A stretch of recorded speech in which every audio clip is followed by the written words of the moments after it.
So, welcome to the fifth webinar, Uveitis webinar of the International Uveitis Study Group.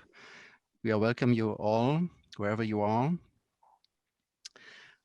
This fifth webinar is about therapy in uveitis, and this wraps it up, the basic courses. With the next webinar in June, we will start to go more into detail to some uveitis entities.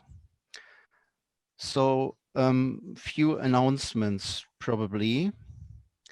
I think you're aware finally after now 4 seminars have been done that you get CME points and the documentation that you participated only if you are visiting, if you're registered to this webinar, and after that webinar, you will get an evaluation form sent by the organizers, and please return that. And in between the next days, you will receive both these documents. If you don't get that, please send a message to Global or to us. If you're missing this webinar, you can see that later on YouTube, and you will find that very close where you register normally. You only scroll down, then you see all the previous webinars, and they will stay there hopefully forever. One important question, we have now close to 300 participants, so I better wait for this one always until the last. You'll see there are question and answers possible to do that. Please use this, that's fine, but the chat is not for you. The chat is actually a line only for the organizers and for the people who are giving the talks here. Please, your questions should go to question and answers. Okay, so I hope you enjoy this meeting. Let me start with the first talk.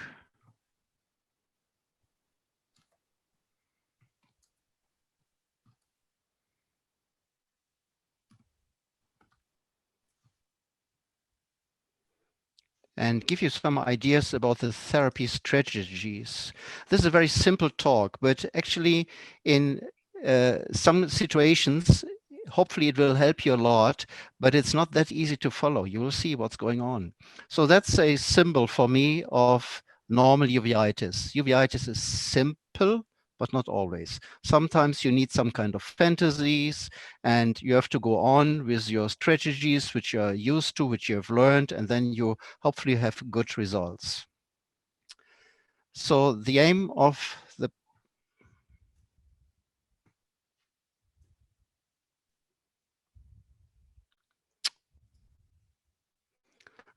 my presentation is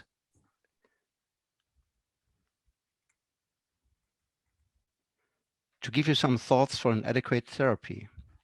Well, the way from the first presentation until the healed uveitis patient, if you go through this one, patient comes in, you will take his history, of course. You will do some kind of first diagnostics, but first you should have some kind of working hypothesis regarding the adequate diagnosis. And then in the next step, you should have a goal to reach with your treatment. I think that's very important. And then probably also another new problem, maybe the recurrences. For this, we use a questionnaire whenever a systemic disorder is possible, and you can download that one, at least ours, which is also in English, under this internet contact.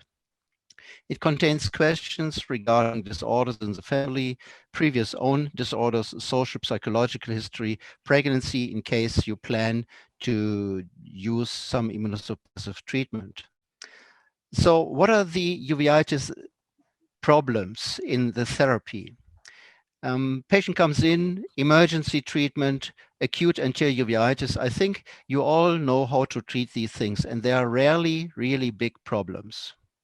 But then in intermediate time therapy, this is what to do for the next months, especially when it becomes chronic. If it does not respond to your immediate treatment, that may depend on various factors. I think we have to go a little bit into detail with the next webinars when we cover some more entities, because that can be very, very specific. It's not only always corticosteroids. And then finally, the long-term strategy, what happens over the next years? This is a question about prophylaxis.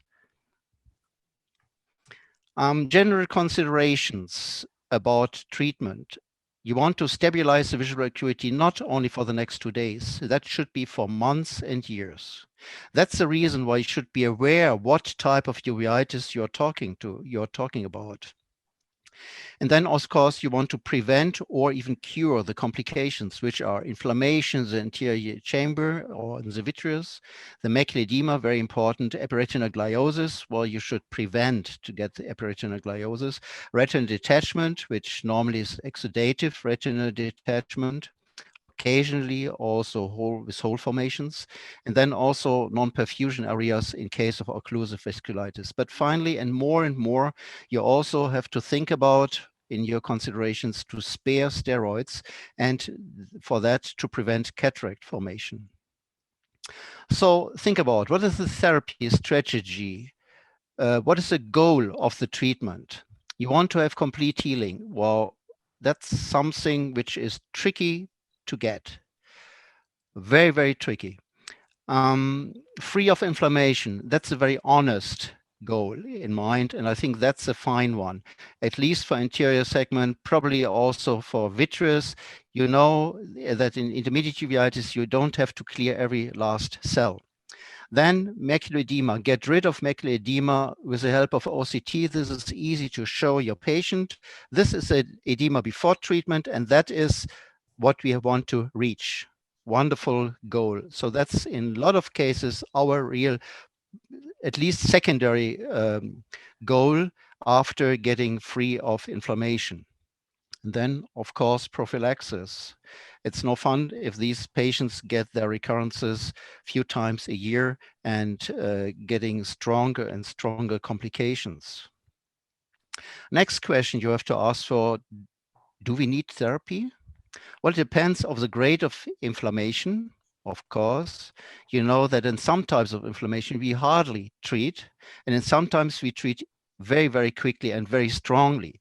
Localization is very important in this regard. The more the macula is involved, the more you definitely have to treat. Think about toxoplasmosis, where we probably would not treat peripheral localizations. Visual acuity goes on with macula, and if it's a well-known disease, you also have to decide if you really want to treat this Fuchs uveitis or not. We are very, very careful nowadays with Fuchs uveitis. We know that treatment, especially steroid treatment, is not really something which you really can favor. Next question, do we have to start immediately, or do we have a little bit time to look for some investigations, which we are already planning to do? Again, it depends on the grade of inflammation, the localization. The more the macula is involved, the more you should treat already. And be aware that local treatment is without any problems in this regard. One of the final steps is the proof of success. And there you have to be very, very critical. For that, you have to define what is my success. You have to be aware, is there a change of diagnosis due to new findings? So probably you had a uveitis of unclear situations, unclear reasons, but then finally it turned out to be TB or sarcoid, something like that, or Behçet's. So then you have to reconsider your treatment. Then comes to the selection of drugs. For this, you should analyze what was the previous therapy in case of recurrences, of course, regarding dosage, regarding duration. A lot of my patients turns out that the therapy was not correctly done, mostly the corticosteroid treatment. Number of recurrences, again, if you have a mild disease or even acute anterior uveitis, which responds quite nicely to treatment every few years, then you do not have to be so strong in your treatment compared to a patient which has probably recurrences 4 or 5 times a year. And then, of course, planning of surgery. There's hardly any need if you can get a quiet, stable eye with corticosteroids. There may be no need to start immunosuppressive treatment. Both eyes or one eye only, age and things like that, this is not really a question anymore. All ages, of course, and even if it's only one eye, we would treat probably the same with the same treatment and the same aggressiveness. So that's a patient with acute retinal necrosis on this eye, which we had to prepare for cataract surgery. Well, if you go on to select the drug, you also have to be aware, how is the compliance? I know from my friends in Africa, this is a big problem. You see the patient once and that's it. They never come back. So very difficult to control these patients, and the compliance is really very low.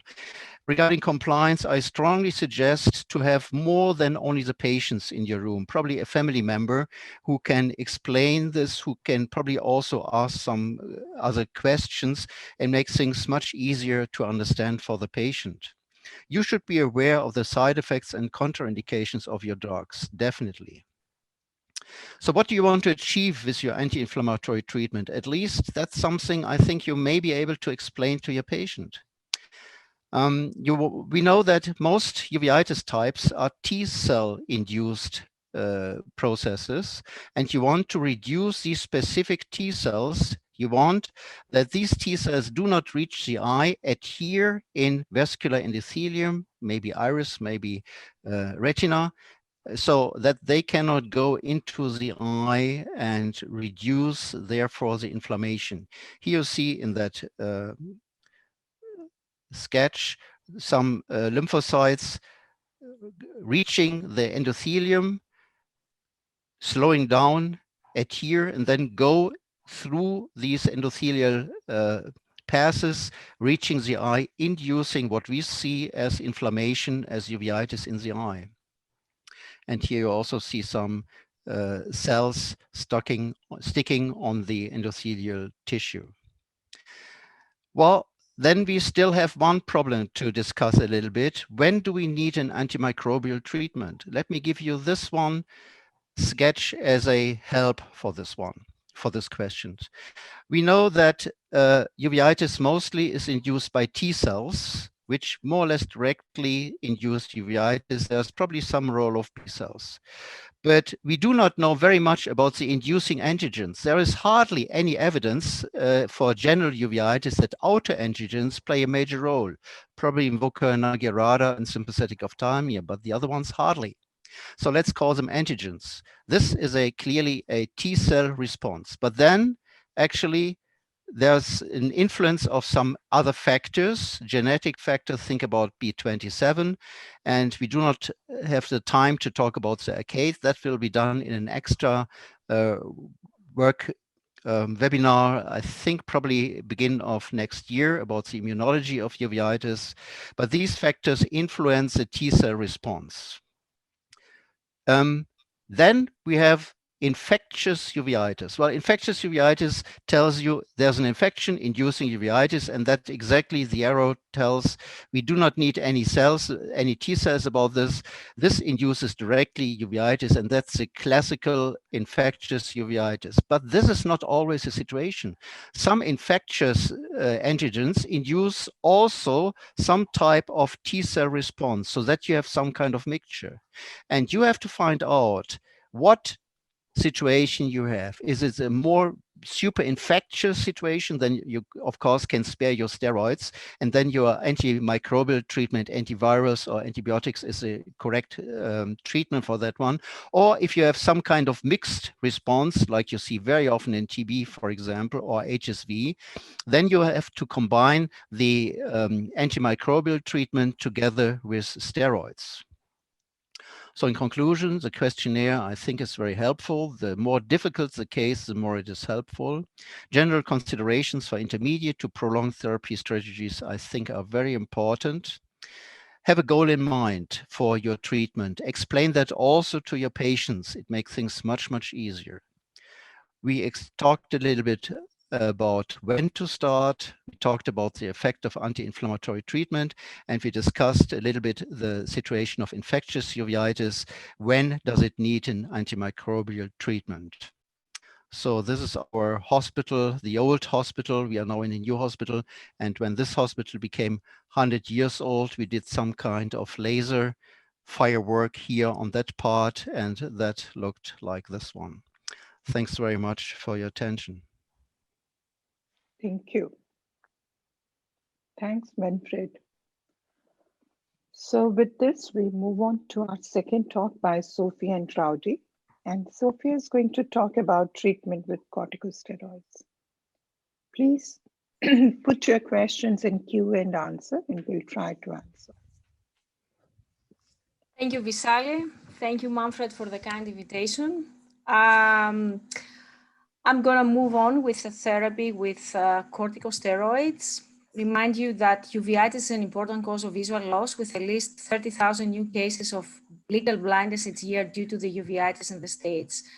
And chronic uveitis and low-grade inflammation can produce permanent structural damage in the form of maculopathy, neovascularization, retinopathy, hypotony, glaucoma, and optic neuropathy. The treatment goals are to eliminate the stimulus if possible, suppress inflammation, and repair the damage. The treatment stages of uveitis are two: the induction stage, which is the initial control of active inflammation. It's applicable to all cases of inflammation, and you have to do it as quickly as reasonably achievable. And the suppression stage, it's the maintenance of control of inflammation in chronic inflammatory disease after successful induction, and it only applies to chronic inflammation. We use a step-ladder approach in uveitis. First are the steroids, then are the non-steroidal anti-inflammatory drugs, and third are the immunomodulatory treatment. Steroids are the important part of both the induction and the suppression phase of the inflammation control. After the initial demonstration of a dramatic benefit of cortisone for the treatment of rheumatoid arthritis in 1950, steroids, regional and systemic, have become the mainstay of therapy for ocular inflammatory diseases.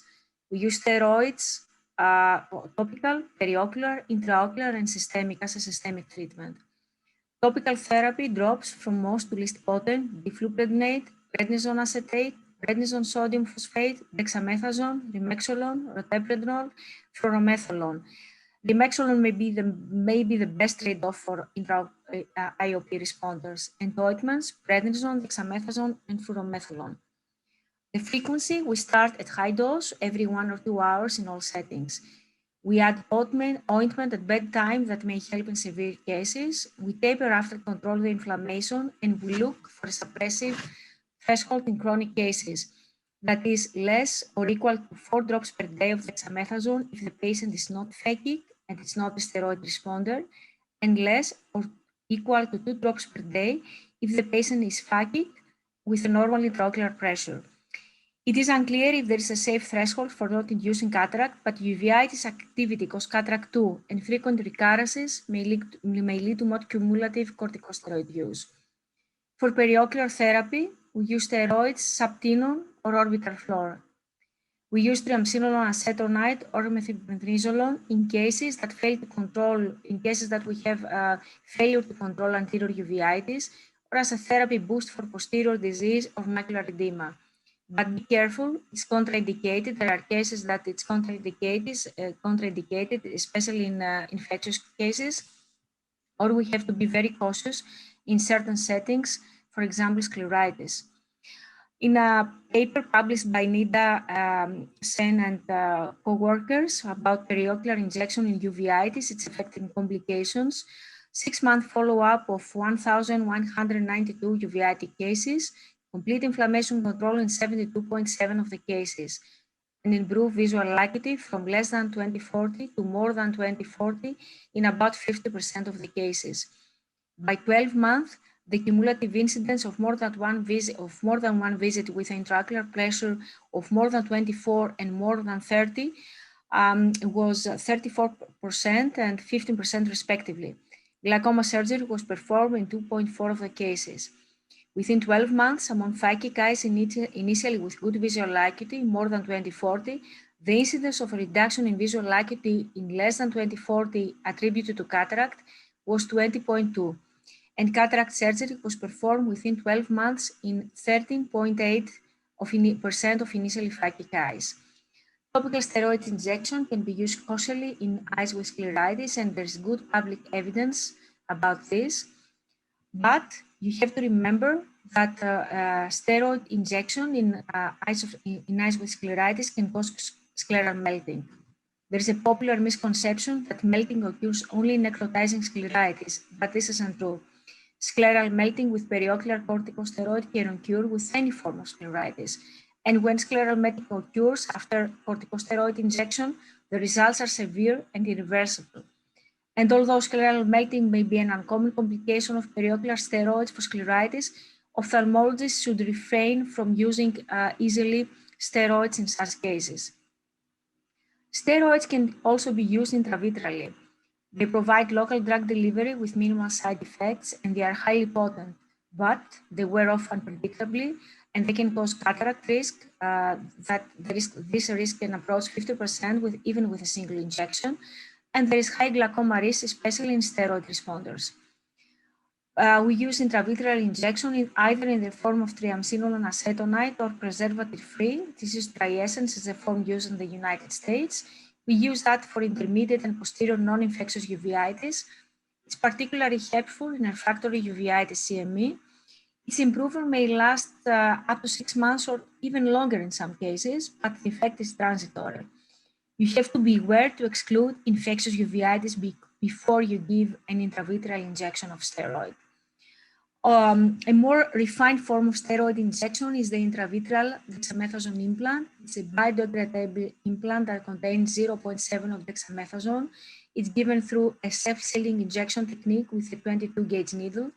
It provides peak dose for 2 months, followed by lower dose up to 6 months when the implant degrades. And it's approved for the use of non-infectious posterior uveitis in 2010. There are a lot of publications in the literature about the effects of dexamethasone implant in uveitis. More or less all are along the lines of the results of the Huron study, which showed improvement in inflammation in 8 weeks, associated with a 3-line improvement in visual acuity and a reduce in central retinal thickness. You have to remember that intravitreal injection of corticosteroid can cause trouble. It can cause side effects, infectious endophthalmitis, cataract, elevated intraocular pressure, central chororetinopathy, sterile endophthalmitis, vitreous hemorrhage, or ecmatogenous retinal detachment. And we must have in mind that there is a contraindication of use of the dexamethasone implant in a phakic patient, as the implant can migrate in the anterior chamber. Another route of administration of the steroids is the systemic one. Its indication, chronic, bilateral disease involving the posterior segment, scleritis that has failed the non-steroid or anti-inflammatory drugs, or severe inflammation that is too painful or destructive for therapy to fail. Steroids have anti-inflammatory and immunosuppressive properties. They inhibit the macrophage recruitment, migration, and antigen processing. They stabilize the intracellular lysosome membranes, reducing neutrophil degranulation. They reduce circulation eosinophils and monocytes. They stabilize the mast cells and basophils. They inhibit prostaglandin and leukotriene synthesis. They reduce the capillary permeability, and they suppress fibroplasia. With respect to the administration, when we want to put out the fire, we use prednisone 1 milligram per kilogram per day, typically around 60 milligrams per day. But we can use intravenous pulse methylprednisolone at 1 gram per day over 1-2 hours for 3 days. Pulse is useful when oral steroids fail to achieve quiescence of ocular inflammation, when we want to evaluate a condition, if a condition is steroid responder, or we need a rapid control of inflammation. How do we taper, and how do we proceed to the phase 2, the suppression of the uveitis? We taper the steroids as per clinical response, ideally to less than 10 milligrams per day. And with increment, 10 milligrams per day decrement each week until 40 milligrams per day. Thereafter, 5 milligrams per day decrement each week until 20 milligrams per day. Thereafter, 2.5 per day decrement each week until 10 milligrams per day, and thereafter 1 milligram per day decrement each week thereafter. Of course, for milder case, we can taper more quickly. For example, 10 milligrams per day decrements each week for over 6 to 8 weeks. You have to observe carefully for reactivation, especially when you reach the threshold of 7.5 milligrams per day. Long-term steroids can be an option if the suppressive dose is around 7.5 to 10 milligrams per day or less without complications, but you have to think of adding immunosuppression for steroid sparing if the suppressive dose is above 7.5 to 10 milligrams per day or is above the threshold of tolerability. You have to remember of using calcium supplements and vitamin D and monitor blood pressure, weight, serum glucose at baseline and every 3 months, and fasting lipids and bone densitometry annually. Of course, we have to remember that steroid systemic use is not forgiving. It suppresses the hypothalamic pituitary adrenal axis and promotes gluconeogenesis and insulin resistance, tending to cause hypoglycemia and cusinoid appearance.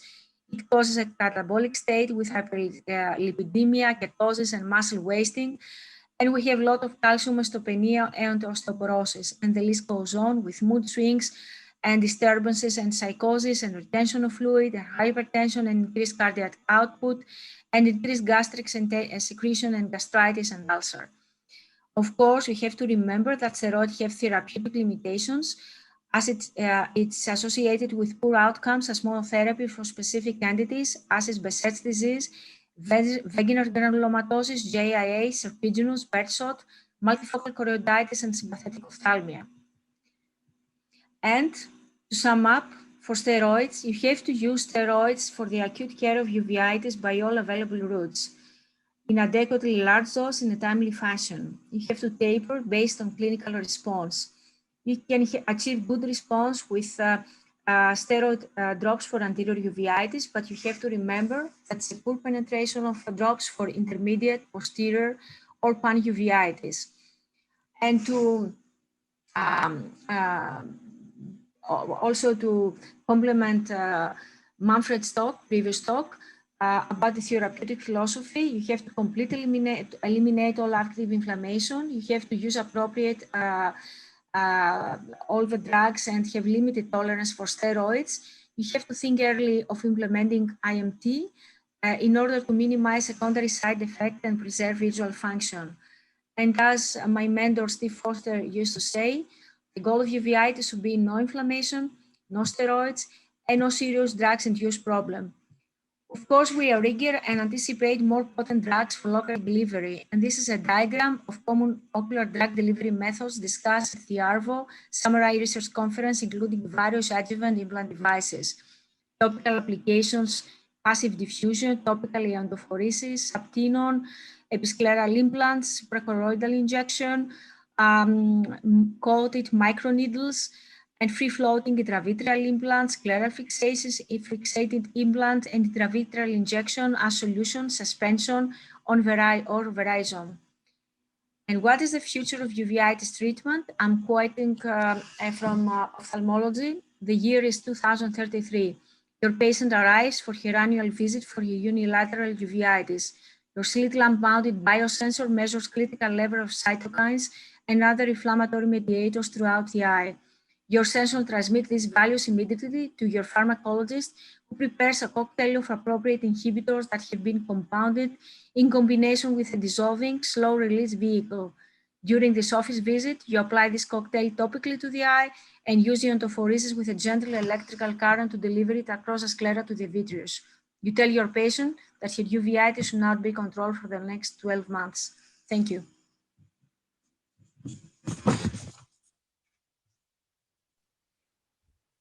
Lovely. Thanks a lot.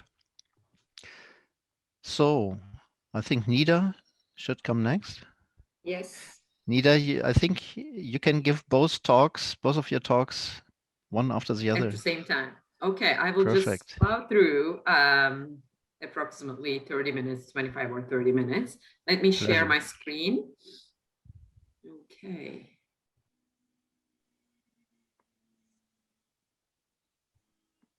You can see my screen? Perfect. Yes, Okay, perfect. Go on. Thank you, Vishali, Sophia, and Manfred for inviting me. I will talk to you about immunosuppressive treatment, including biologics today. It is so hard to separate them because there's so much overlap in terms of how we use them and how we contrast them when we are choosing between the two. But before we move on to what we do now, I wanted to give a little bit background. We have come from humble backgrounds, so to speak, in uveitis. Once upon a time, in 1948, iridocyclitis was treated with Benadryl and X-ray. So for those of you who think we are not making progress, I will assure you we are. So it wasn't until 1950s that more mainstream treatments have been tried, cortisone, subconjunctival injections, etc. And in 1960s, methotrexate was for the first time used in a patient with uveitis, and that was a sympathetic ophthalmia patient. And with a case report, it was reported, and that was from NIH, my alma mater. And these were followed by publications with the use of azathioprine and cyclophosphamide.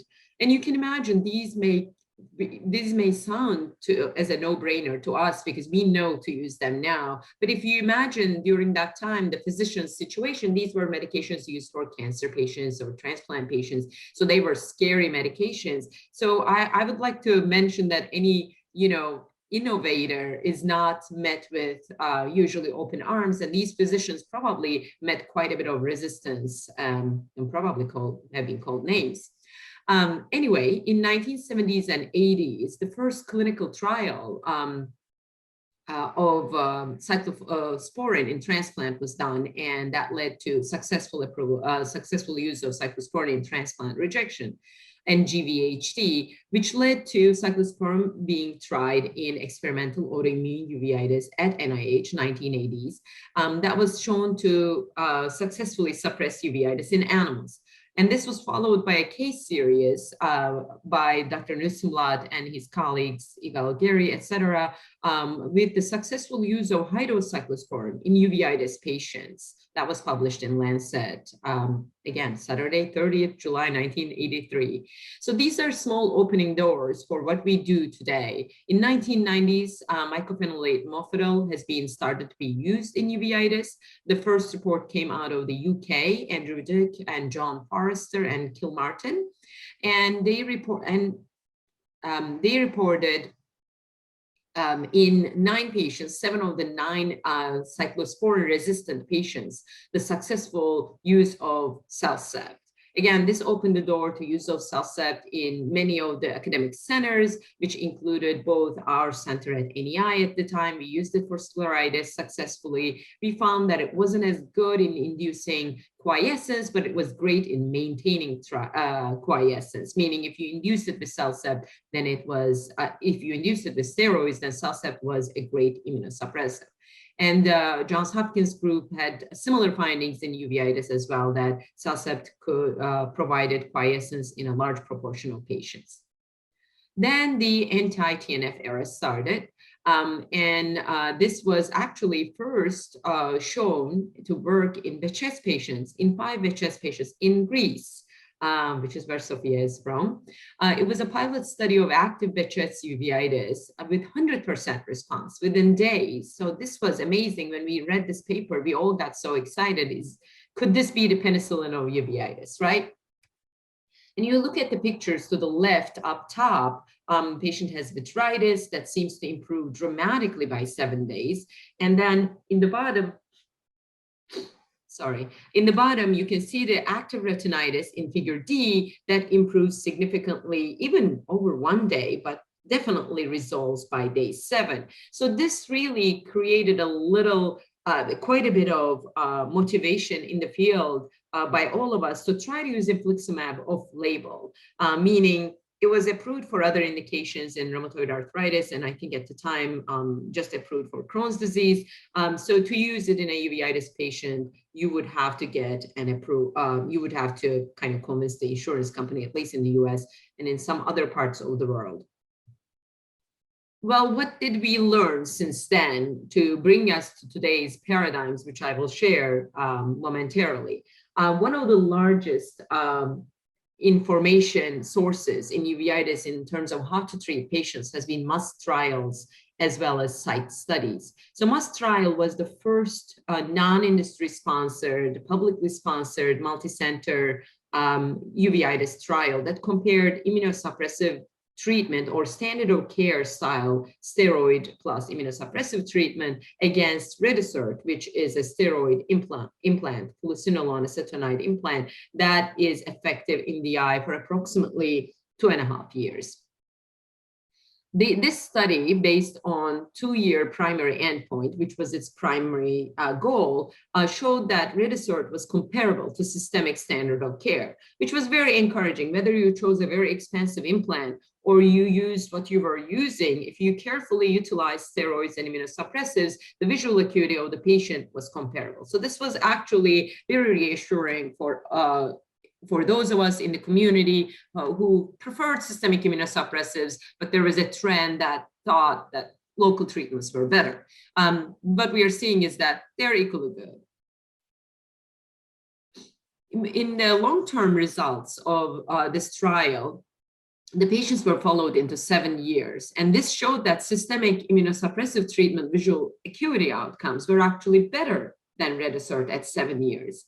Even though I like this outcome because I have a little bias towards systemic immunosuppressive treatments, I would caution while interpreting the results of long-term study when it wasn't really primarily designed to last into 7 years, because there were a lot of loss to follow up, patients crossing arms, patients who were allocated to one treatment were given the other one, as well as the reimplantation of Retisert was really low. So we know that Retisert doesn't last 7 years. And if you didn't have these patients reimplanted at 2.5 years, again, then you're not giving the best chance to Retisert in some ways. But it was more like a real world data, what would happen in real life if patients lost to follow up, which we know they do.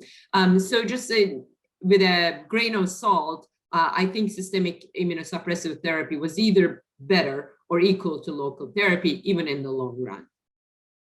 And site studies were very unique.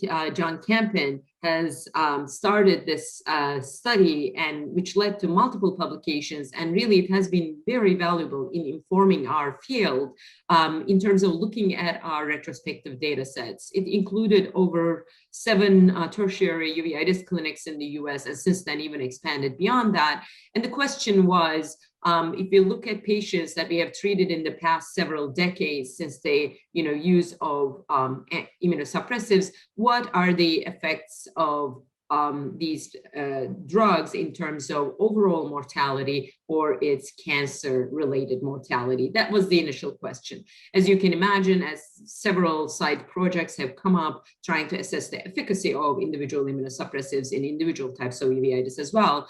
But to cut a very long story into a short one, there was no difference in overall mortality or cancer-related mortality between patients with uveitis who have used immunosuppressives and those that haven't used immunosuppressives but were uveitis patients versus the general population against the general mortality and cancer databases in the US. So that was a reassuring information in terms of when you're counseling your patients, what are the risks of these drugs, because each of these drugs in their insert will have cancer, such as CellCept and methotrexate as a risk factor. And while we know they are theoretical risk factors, it looks like in uveitis, actually, it doesn't seem to be the case. And again, this was a cohort of 11,000 patients with 60,000 person years or something like that. It's the largest of its kind. It also gave us the information that each single agent, and mainly this was non-biologic immunosuppressives, because of the timing of this study, the TNF was just being used at the end of this study period. So we didn't gain as much information from site 1 in terms of biologics, but we got a lot of information in terms of antimetabolites and cytotoxic agents. So overall, each single agent, whether it's methotrexate, azathioprine, or cyclosporine, was effective approximately 50% of patients by 12 months. And I'm going to show you a table about that as well. So more recently, FAST trial, which was a randomized clinical trial that compared CellCept against methotrexate for intermediate posterior and pan-uveitis, also found that these two agents were comparable. And where did this question come from? Was that the site studies suggested that perhaps CellCept was better, especially in posterior segment uveitis. So Nisha Acharya and her colleagues tested this hypothesis and found that actually they are quite comparable. And why is it important? Because methotrexate is so much cheaper than CellCept. And in some ways, it is easier to use. It's once a week dosing. If I was a patient, I would prefer probably once a week dosing over every day, twice dosing.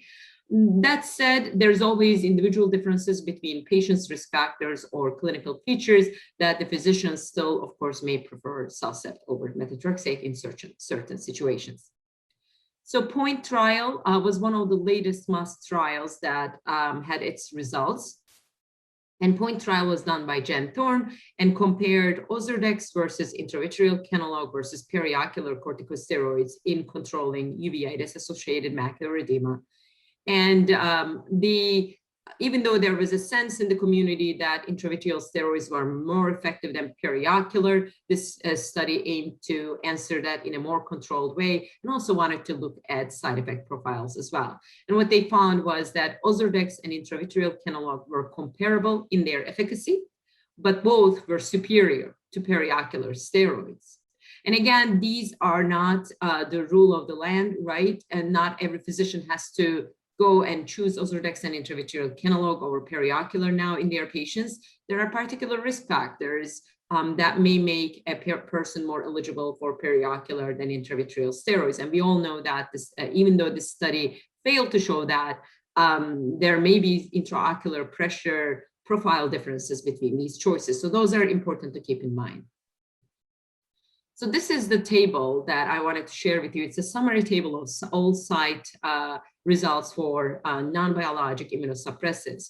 And I want you to focus on the bottom row highlighted here. And even though it's a little bit offset, it actually reflects the success rates of individual drugs in terms of getting a patient off prednisone completely. And you can see how unsuccessful we are. I mean, only 5 to maybe on one occasion, 18% of patients have been successfully tapered off of prednisone with any of these agents. It shows you that we have a lot of way to go in terms of being able to innovate new treatments for uveitis.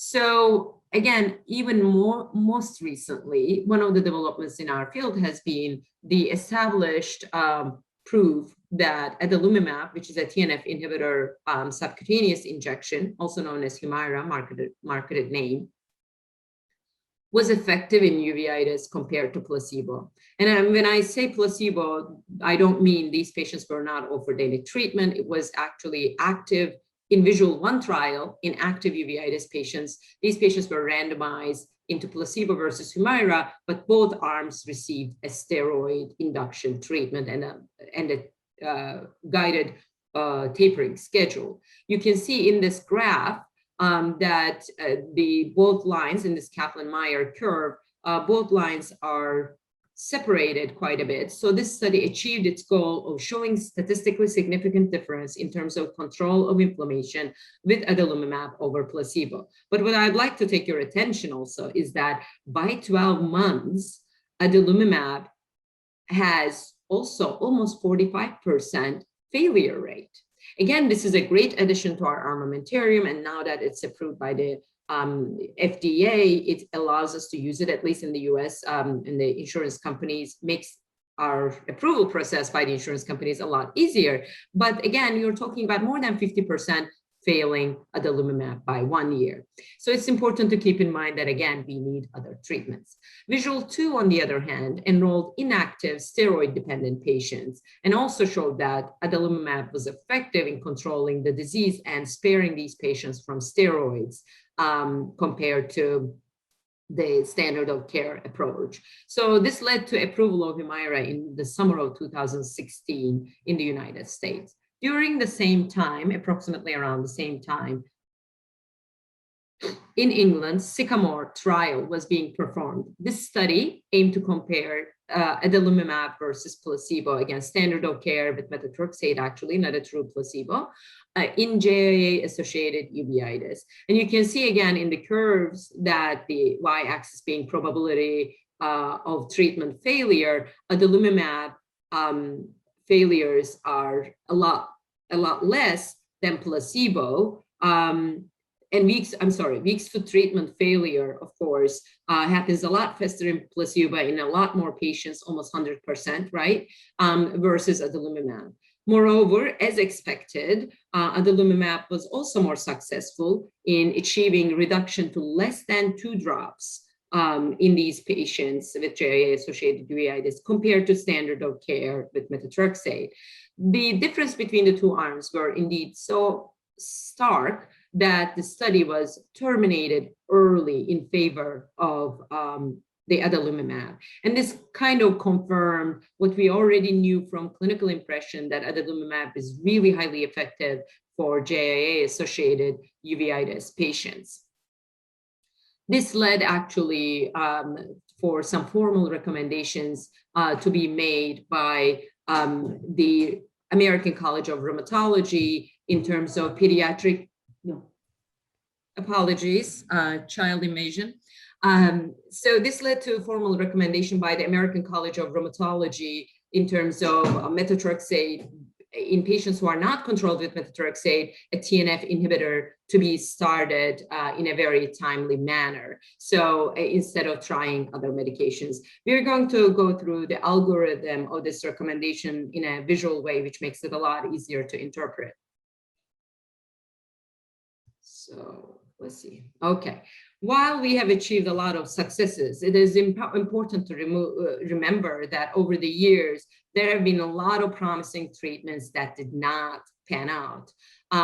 Several of those were voclosporin, which was a calcineurin inhibitor, very similar to cyclosporin, which, we know that it should work in certain subtypes of uveitis, but uveitis is a hard disease to achieve success due to its heterogeneity.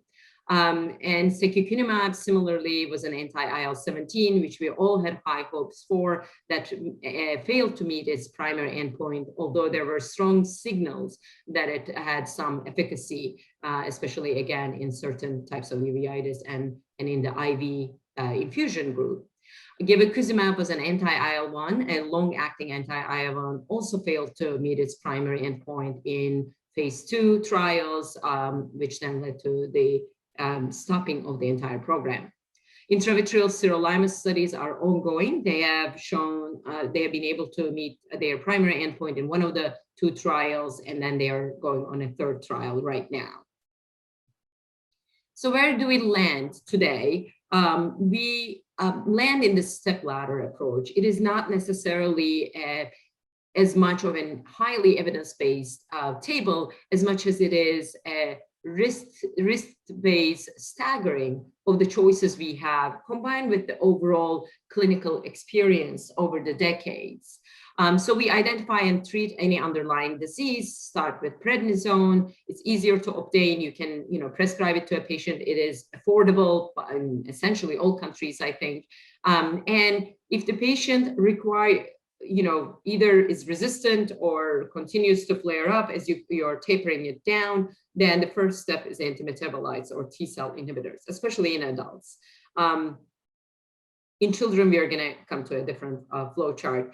And if the patient fails antimetabolites, you can either go straight to a TNF agent, and the only approved one is adalimumab, at least in the US, but we do still use infliximab off-label, or you could try a T-cell inhibitor combined with an antimetabolite and then go to that step 3. So there is some, choices, freedom there. You could also consider at any time point local treatments, especially if the disease is unilateral and not systemic, and there are no systemic associations, which we're going to come to that decision algorithm as well. And if patient fails the step 3, really you're on your own. The step 4 part is, other than interferon, which has a lot of evidence in the literature, thanks to Manfred and several other investigators, the other biologics like rituximab or tocilizumab or anti-IL-1 have not been trialed as much in the literature to show, for us to have confidence that if we start the patient, they will be successful. Nevertheless, if you failed all other more tried options, we do end up trying one of these medications. Nowadays, alkylating agents are used a lot more sparingly. Cyclophosphamide and chlorambucil. I think I have used it probably in one patient over the last 13 years, since the biologics have become the mainstay for antimetabolite resistant patients. So there is also a newer type of long-acting fluocinolone acetonide insert in the US called Acute, which does not require surgery like Redisert, but it can be injected with a simple procedure in the office.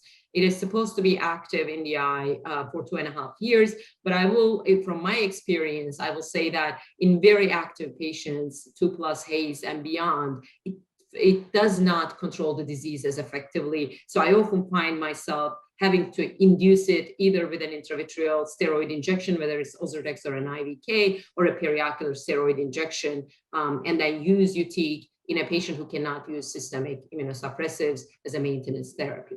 That's just my small token.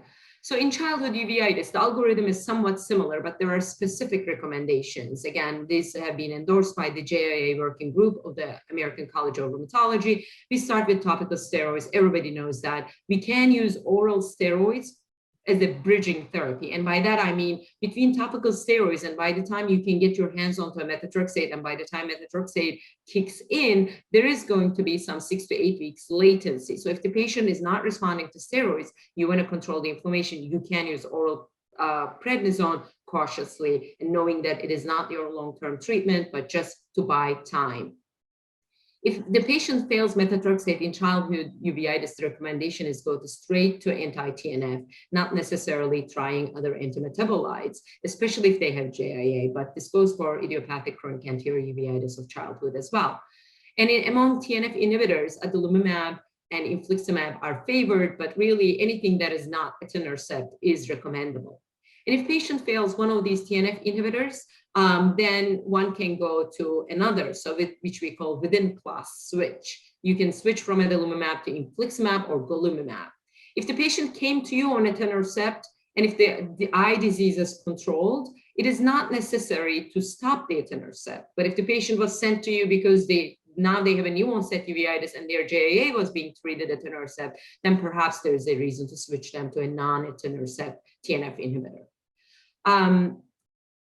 If the patient fails TNF inhibitors, then the ACR conditionally recommends either antimetabolites or other biologics, such as IL-6 and rituximab and abatacept, which is a CTLA-4 immunoglobulin antibody. But they conditionally recommend these purely because there is not enough evidence to recommend one versus the other. So it is then the physician's choice, along with patient's choice, along with what's available in your country. So what are the indications for immunosuppression? Why wouldn't we treat patients with just drops and oral steroids and periocular injections until the end? And the reason is, one, in children, we do not want cataracts and glaucoma, which they develop at a high rate, and any surgery in a child with uveitis that has uncontrolled uveitis will end up badly. In patients with bilateral disease, we favor immunosuppressive therapy over local therapy. In patients with systemic immune-mediated diseases, concomitantly, such as Behçet, sarcoidosis, VKH, we favor, again, systemic therapy over local. It is also favored in acute site-threatening disease, chronic persistent inflammation that is not responding appropriately to local treatment or brief courses of oral prednisone. Also, the presence of posterior involvement or any complications such as macular edema, macular scar, etc., would push us to be more aggressive and start immunosuppressive therapy. If the patient relapses on low-dose corticosteroids, so inability to taper off or down is a good indication, as well as intolerance to corticosteroids. Patients develop sometimes psychosis, or they might develop significant steroid side effects, diabetes, hypertension, for whatever reason, then they definitely consider immunosuppressive therapy. And why do we immunosuppress? We're not doing this just because we like immunosuppressing patients. It's a lot of work, both on the patient's and the doctor's side, but because of the literature evidence that while 25 to 33% of patients, again, no more than 1/3 of patients with intermediate uveitis can be managed successfully with intermittent local therapy. Other chronic uveitis entities benefit significantly from sustained suppression of inflammation. And this has been supported both with site and mass studies. And the problem with regional corticosteroids as a long-term management style is this sawtooth decline that we refer to often. What happens is that the patient briefly improves from their worst, achieved vision, but then they dip back again. You treat it again, they gain some of it back, not all of it, then they dip down, and each time they flare up, they lose a little bit. At the end of 3 years, you'll see you're far from where you started off 3 years ago, even though it looks like you have gained vision since the beginning of that episode. So that's the reason we want sustained treatment that would prevent these episodes, not necessarily treat them as they come. And immunosuppressives work particularly well. We know from the literature evidence in JIA, in Behçet's disease, birdshot, multifocal choroiditis, and VKH. An expert panel recommended the use of anti-TNF as a first or second line for particular types of uveitis. And these are Behçet's disease, where TNF inhibitors have been recommended as first line. And it has been recommended as a second line for treatment of JIA-associated uveitis, which we talked about, and potential second line for other entities such as severe posterior uveitis, panuveitis, uveitis associated with seronegative spondyloarthropathies, and scleritis that failed conventional immunosuppressives. And a similar panel before that time, back in 2000, also provided guidance. If you're not aware of this publication, I think it's a nice kind of handbook to how to use these drugs and how to institute them or implement them safely in terms of the labs that you need to check and the dosings, etc. This paper did not address biologic response modifiers because biologics, again, were not being widely used at the time. So what are the risks between, disease-modifying drugs, DMARDs, versus, biologic drugs? You have to know the risk. You have to know your risk and pick your risk in some ways. While we choose our effects, I often tell my patients, pick your side effect, because if you go local treatment, you're going to deal with glaucoma and cataract. If you go systemic, you're going to have to deal with us checking your labs every month or every other month. Nevertheless, both conventional immunosuppressives and biologics have side effects that overlap. So for example, risk of malignancy and infections exist in all of them, even though probably they are higher in biologics. Alkylating agents, specific side effect is sterility, for example. T-cell inhibitors and antimetabolites both can cause bone marrow suppression, teratogenicity, hypertension, LFT elevations, GI side effects, and biologics, depending on the type or the specific target, can cause LFTs. It's more common in some than the others. But most importantly, as TNF inhibitors, as the most commonly used biologic, is contraindicated in MS and congestive heart failure. So it is important to remember these before you start your patient on them. And thus, it is important to inquire about the background, health, and social situation of the patient. Ask about exposures, ask about concurrent diseases, drugs, to elucidate these risk factors, and ask about their plans, because if they are planning to get pregnant in the next 6 months, you don't want to start immunosuppressive therapy at all, maybe, but there are certain drugs that are safer for it. For example, TNF inhibitors are considered safe. Azathioprine is considered safe in rheumatology literature, or consider sperm or egg banking if the drug is going to lead to sterility, such as cytotoxic agents. So I want to follow these with a case, case example. This was a Jewish male with macular retinitis. As you can imagine, the first suspicion we had was Behçet's retinitis. And you can see with infliximab therapy, initially induced by IV steroids, his retinitis improved beautifully, and his vascular leakage cleared very effectively as well. This was a 30-year-old African-American male referred for endogenous candida endophthalmitis by one of our services at NIH. He had a recent onset of headache, mood changes, and gait abnormalities. and he had a brain biopsy that actually showed neurosarcoidosis.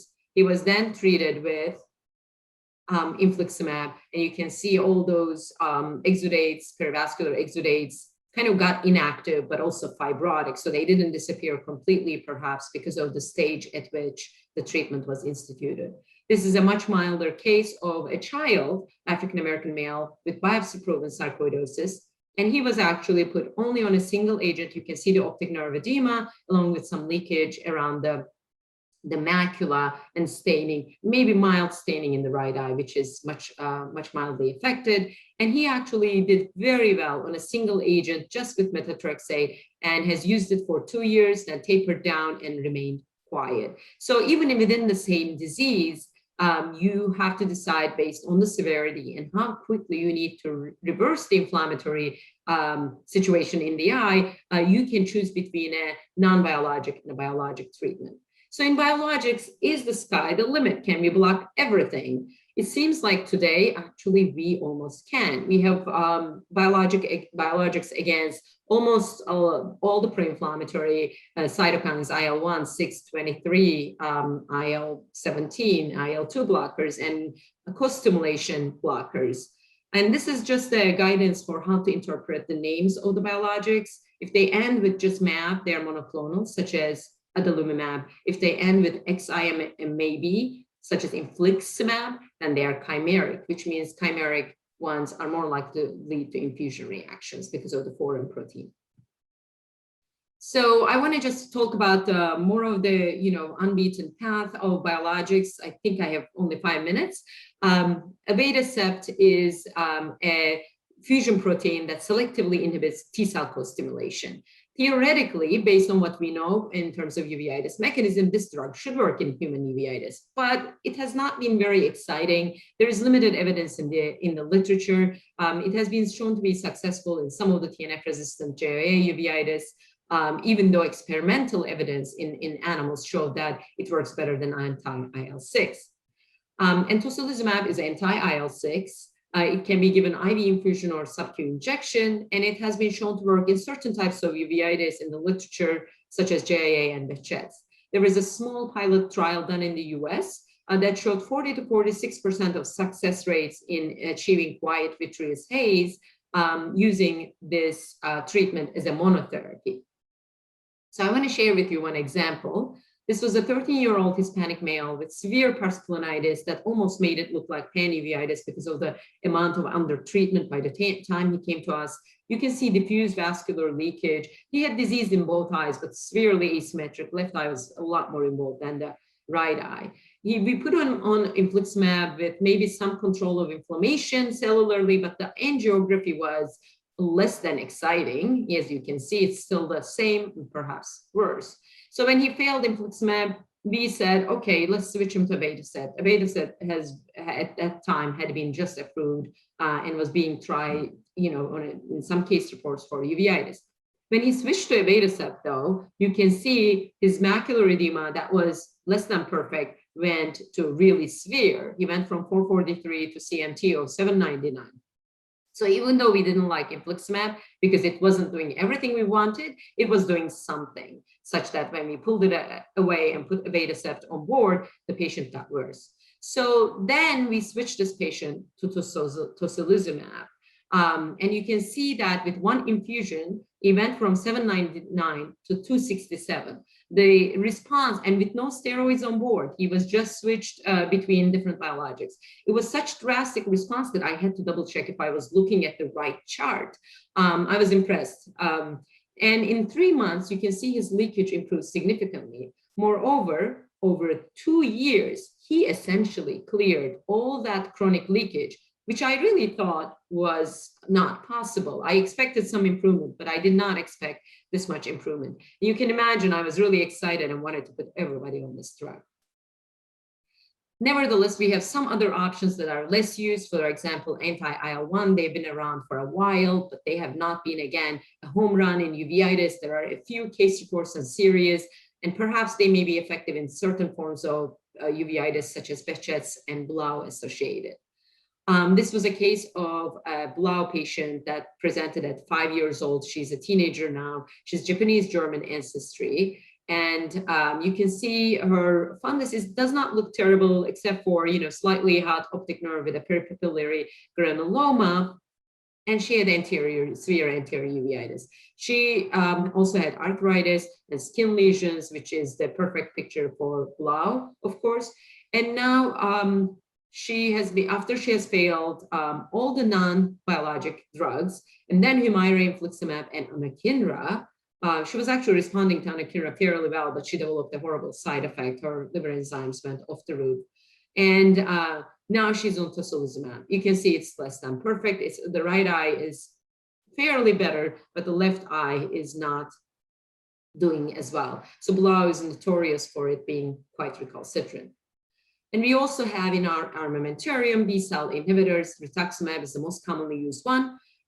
It has a long-term effect. So you give 2 infusions over 2 weeks, and the effect should last anywhere between 6 to 9 months, and in some cases 12 months, really. So it's a great advantage to have a long-acting therapy, especially in this working age group, right? They don't have to come for lab checks. They don't have to come frequently for ocular exams. If they are especially well-controlled, you can get away, well-controlled disease following them less frequently. But the advantage can also become disadvantage, because if it doesn't work, you cannot take it away. And now you have lost your B cells. So adding any other biologics would significantly increase the risk of that patient. So this is one of the reasons we do not use it in every uveitis, and we do not use it early in the step ladder, because if it fails, then we will be at a higher risk in terms of adding other medications. But it has been particularly shown to be helpful in ophthalmic GPA, ANCA-associated vasculitis, is what I mean, and orbital inflammation. So, and in patients who do not respond to other therapies, you can use it in scleritis, BKH, birdshot, and AIR patients as well. This is a patient with lupus associated almost necrotizing vasculitis. This patient had an occlusive vasculopathy. Well, these pictures were taken outside before the patient came to us. You can see this is probably the worst form of lupus vasculopathy I've ever seen. The occlusion was so bad that the central macula in the left eye looked essentially ischemic and necrotic. And 3 days later, she developed a similar but milder picture in the right eye. You can even see this posterior hyaloid, almost like a hypopian accumulation of inflammatory cells in the right eye. So when this patient came, we consulted with rheumatology because she had neuropathy, she had a history of nephropathy. So we didn't want to be the drivers in the treatment, but we wanted to have our input. So the rheumatology put her on IV Solimandrol, IV Cytoxan, and Rituximab all at the same time.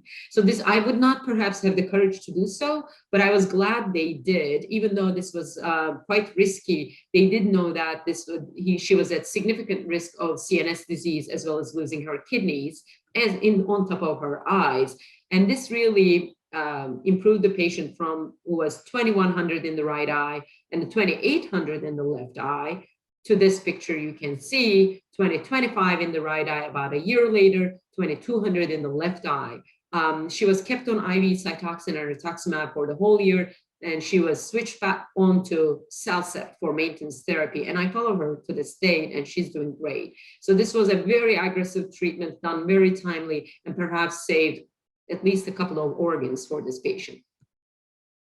The newest treatment on the block is JAK inhibitors. It has not been really officially tried for uveitis. There is an ongoing study with a novel JAK1 inhibitor called filgotinib, the trial is right now on hold, so the fate of it is relatively unclear. But tofacitinib is a available JAK1 inhibitor in the market, approved for other indications. And there are 2 case reports in uveitis that has used these JAK inhibitors successfully in recalcitrant patients. And in other indications, it's really approved for TNF failure patients. So there's a potential that this agent might come into our armamentarium, but it is quite unclear at the moment.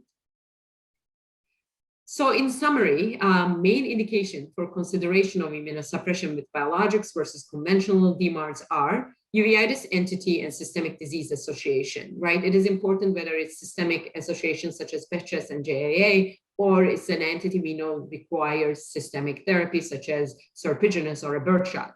Disease severity also matters, complications, poor control, posterior segment involvement. Side effect profile also matters because that helps you select based on patient's particular situation and their exposures, their occupation, their family planning factors, criteria are important. So these are the things that would help us select the best treatment for that particular patient. And with that, I'd like to thank you and happy to take any questions through the Q&A. Thanks very much, Nida. Well, we are a little bit behind, I think 10 minutes, something like that. Let's discuss things later, probably. Vishali, I think you should start with your therapy of infectious forms of uveitis. Thank you. Thank you, Manfred. So moving on now to treatment of infectious uveitis. So let's see what are the issues that we face while treating infections. One, as pointed out by previous speakers, Sophia beautifully showed local versus systemic. The second point, which we do not understand and there is no clear-cut guidelines, is the end point of treatment. The third issue comes regarding the treatment of concomitant inflammation, that is, using steroids, immunosuppression, or maybe biologics, along with antibiotics. Problem of paradoxical worsening, drug resistance, and lastly, we will touch on issue of autoinflammation that could be induced by infection. So let's go over them one by one. To begin with, how do we decide whether we are going to give systemic versus local antibiotic treatment?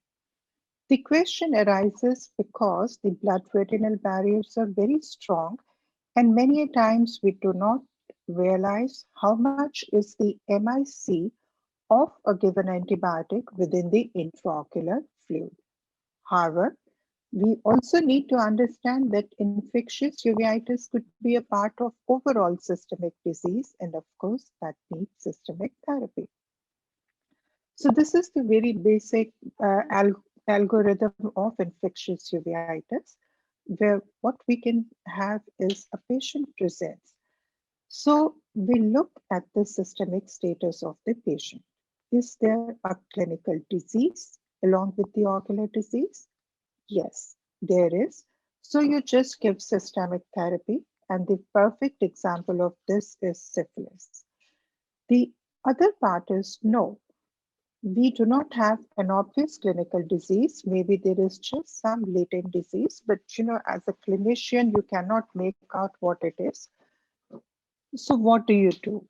Again, don't be carried away and think that it's only a local disease which can be treated with local therapy, because many of these diseases, if treated only locally and not given a systemic therapy, have the chances of coming back due to latent disease. And typical example of these would be TB, viral, Toxo. So it's better to administer systemic treatment for them. And third leg comes that, well, it's just a purely local disease like Duchenne or cysticercus or something like that, which is inducing uveitis. So you got to take care of it locally. Just to show you example of some of these things and how you need to, decide about the mode of therapy. Now, this is the patient who comes to us with bilateral hypopyon. Actually also had multiple levels in the posterior segment, which some people do refer to as posterior hypopyon, few patches of retinitis, and a diffuse leakage. When he came to us, he claimed that he had no systemic disease, but he did have the disease. So you can see the maculopapular rash, and then there was condylomata, and MRI brain showed lacular infarcts, which was suggestive of obliterative endarteritis. And he also came out to be HIV positive. So this is a patient of secondary syphilis. Whenever we see an infection like this, syphilis needs to be treated like neurosyphilis, even if you have not tested the CSF. I'm not saying don't do it, but even if you could not, for whatever reason, look at the CSF or the MRI and you think it's a local disease, still it needs to receive a full systemic therapy using the regimen of neurosyphilis. And this is how you see over the follow-up the response to therapy. This is another example where you may not have a disease which is clinically manifesting, but there may be latent focus of infection somewhere in the body, which gets aggravated if you are not giving systemic antimicrobial therapy. Now, this is the example of a patient who was seen in a very famous institute in India at this point of time. There was PPD skin positive, but X-ray chest was reported to be normal and quantiferon was not done. So thinking that it is just, it's just serpiginous choroiditis or serpiginous-like, and the evidence of TB was not too strong, the patient was treated with local treatment of intravitreal ozodics as well as the systemic immunosuppression was given. And the patient does start responding and there is some healing. However, if there is an underlying infection, that is going to come up maybe 2 years later, 3 years later, but in this patient, within 8 months, it ended up like this. So again, we saw the patient at this stage and, we did all the tests and finally it was actually tuberculosis only. And while hunting, there was a parotid focus, which was actually described as Warthin's tumor. And when we took out the previous slides, done elsewhere, it was the tuberculosis of parotid gland. So there was this very small little latent focus, but since your test, at least the PPD skin test was coming positive, in such scenarios, it is important to treat the disease systemically. So this is what I've already said. And now there is a third example where you would need a combination of systemic and local. For example, this lady, 47-year-old, decreased vision in this eye for 10 days. And you can see the left eye was involved, the right eye was clear. So Valeg acyclovir we started, however, patient developed acute tubular necrosis and we had to reduce the dose. So in this case, the intravitreal local therapy might be helpful for this eye, but you would still need to give systemic therapy because there is 80% chance that the opposite eye may get involved. So this will be an example of the patient where systemic is required. So we had to reduce down the dose, but the supplement therapy to the involved eye can be given with local. We do not have access to phosphonates, so she was given ganciclovir. And you can see during the follow-up, this eye, the other eye remained uninvolved. Pure local therapy is kind of for something which is very specific. You would come across quite a few studies about the role of local therapy in toxoplasmosis. I think we are going to discuss it separately because there's a huge controversy regarding it. But for example, this patient, the vision from 2020 had gone down to 2040. Patient has metamorphopsia, and you can see, if you see, it's just juxtafoveal. It's not yet involved, but for sure it is threatening the fovea. So patient received injection of clendadexa because looking at the publications which were available at that time, and the patient responded without any further intervention, just 2 injections. However, it's not the usual norm because as we understand, the toxo can show lots of recurrences. So systemic prophylaxis you may have to give if the patient is recurrent And the long-term use of trimethoprim sulfamethoxazole every 3 days for months, or every other day for 1 year after 45 days treatment of acute toxo are some of the regimens which have been recommended. Now we know that we have to be very careful how to use the antibiotics, and if you are in doubt, go in for systemic rather than local. Then what is the endpoint of the treatment? The duration of antibiotics is mostly based on their systemic counterparts. Like if you're treating syphilis, you take the regimen from neurosyphilis. If you're taking ocular TB treatment, you take the regimen from other extrapulmonary TBs. Some of the diseases, very specific ones like acute retinal necrosis, they do have a well-defined duration of therapy for ocular diseases, but most of the cases you may not have. And in certain diseases, like you have viral uveitis, viral anterior uveitis, we may have to give antiviral therapy in the tapering dose, and we give it for a very long duration sometimes, but that needs to be customized as per patient, and we still do not have very clear-cut guidelines as to what should be the endpoint. Treatment of concomitant inflammation is very important because it's not only the infection. The infection, Manfred showed that beautiful thing in the beginning. The inflammation is being induced by the infectious agent, and inflammation per se will destroy the ocular structure. It will kill the eye eventually. So you've got to be very careful that you have to treat the inflammation. So you've got to give corticosteroids, and if need arises, immunosuppression along with antibiotics. But it's very important to be very cautious about the timing.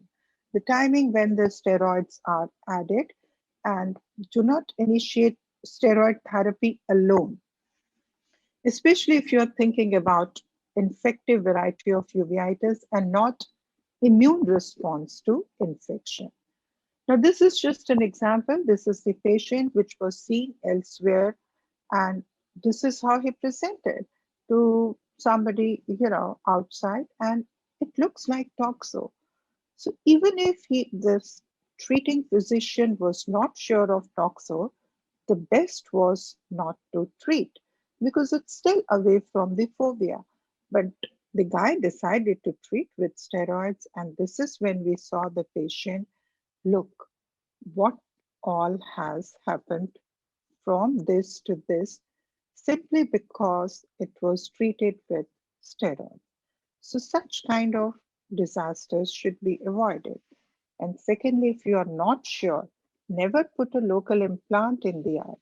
For example, this is a patient with a large TB abscess. You can see actually it was an atypical mycobacteria, but just look at the Ozodix implant.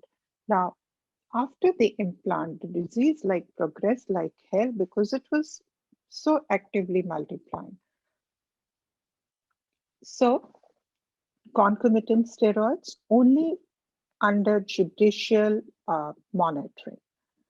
The fourth question which I'm going to address is the issue of paradoxical worsening. Infections like syphilis and TB are known to show paradoxical worsening, especially when we initiate chemotherapy. It's important to recognize this, rule out that you are right on the track, that it is the paradoxical worsening of the infection and not some other infection which you might be wrongly treating.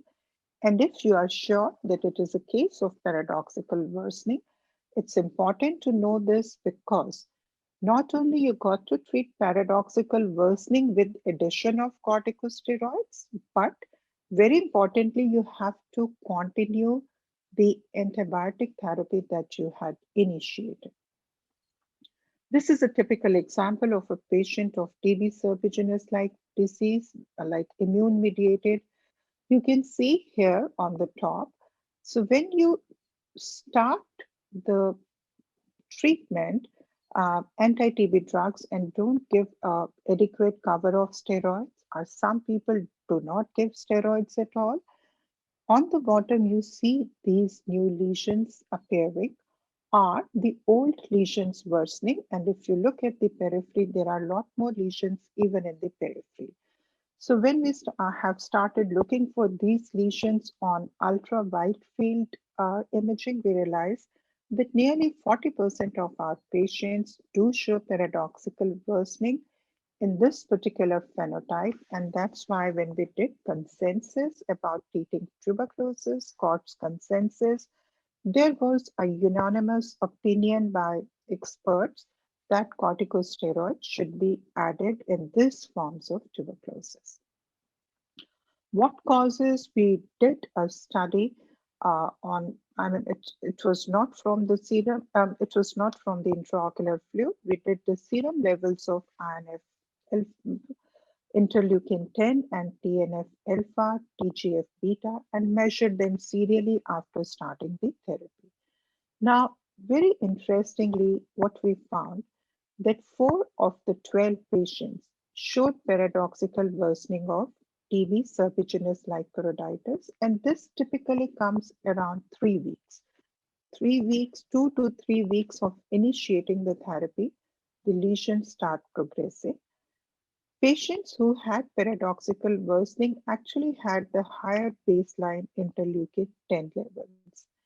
And patients who developed interferon peaked at 1 week, TNF alpha peaked at 3 weeks, which means in the nutshell that this is a cytokine mediated response. Therefore, there is a role of therapies like dexamethasone intravitreal implant, intravitreal methotrexate, or even intravitreal anti-TNF therapy, increased dose of corticosteroid, which are required to manage this response of paradoxical worsening. Again, it's important not to panic and stop ATT because ATT would be required to take care of long-term recurrences. We have published recently American Journal of Ophthalmology as to is there any way of predicting which are the patients who are going to show worsening, and what we found was intense yellow-white lesion of choroiditis at presentation. These are the ones which are likely to show paradoxical worsening. And very shortly, you will also get from us the AI predicted models of predicting which are the patients that are going to show paradoxical worsening. Another issue which bothers these patients besides the paradoxical worsening is drug resistance. Many a times a question is asked, how do I differentiate drug resistance from paradoxical worsening?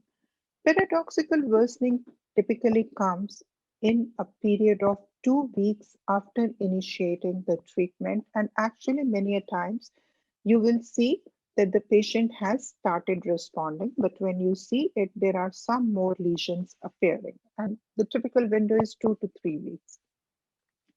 Drug resistance is something the disease is progressing relentlessly despite you giving anti-TB treatment. And this is just to show you an example of a drug resistant, which was actually sent to us because somebody had offered her enucleation. And this is post-vitrectomy. And of course, you can take the vitreous, do the Repo-P gene sequencing, which shows the drug resistance, and the patient needs different therapy. But this is not a very common phenomena. It is reported in like whatever we did in our data, it's not so common. So not everybody should be looking off drug resistance like crazy. And the last aspect, which my last slide actually is, sometimes you have treated a microbiologic disease. And again, in this context, let me talk about tuberculosis a bit. So, you have given treatment for TB and the patient responds and is doing well, but maybe 6 months after the treatment is completed, again comes up with interior or intermediate. These are the most common forms of uveitis. So what we need to understand are few of the things. Reactivation of uveitis can happen in TB uveitis patients who have treated with ATT. Now, this is very different from drug resistance because drug resistance patient never responded. There could be reactivation because there is a relapse. There is incomplete eradication of whatever microbe you were treating, and generally it occurs within 1 year of completion of treatment. Or there could be reinfection, which in ocular context is extremely uncommonly reported. That is, after 1 year, in high endemic area, you may get reinfection. Now, whatever the situation is, honestly, as a clinician, it really doesn't matter whichever way it's come.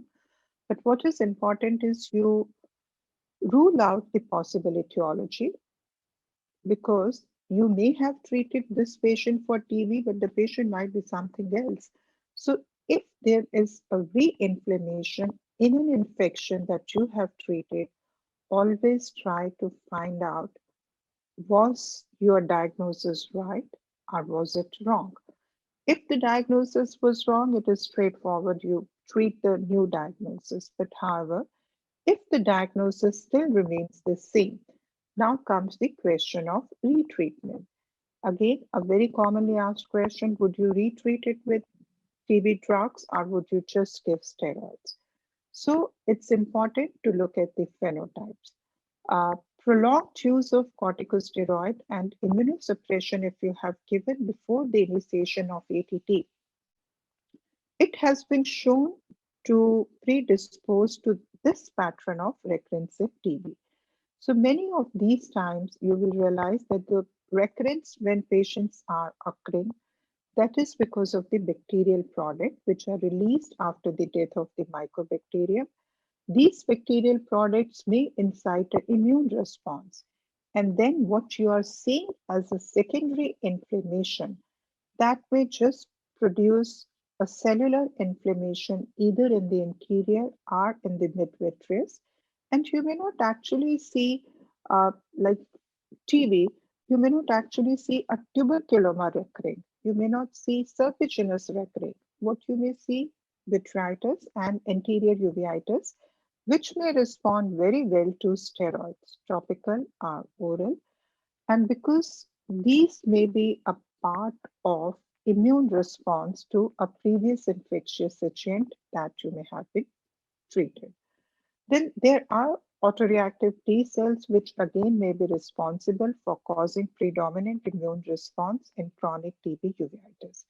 I forgot to put the reference, but Dr. Basu has published a beautiful paper on the recurrences of TB, which I think we will take up in the session on tuberculosis. So to summarize, one, if you know it is infectious uveitis, be prompt in making the diagnosis and initiate timely specific therapy. That is the key. And you have to initiate timely concomitant therapy as well, because antibiotic may not lead you anywhere on their own. So you got to protect the eye. And while giving these treatment, don't relax. Don't just think you have started the antibiotic and you can see patients, in a month's time. Be on a watch out. Look for paradoxical worsening. And even in the long course, like non-infectious uveitis, infection is not one-time job. Infection doesn't that you've given and the patient is over. Look for persistence, reinfection, or even autoimmune reaction to an infection. Thank you once again. Thanks, Rishali. Very nice. We have to go on immediately, Sophia, to your talk. Show us the role of surgery in treatment of uveitis, please. Thank you, Manfred.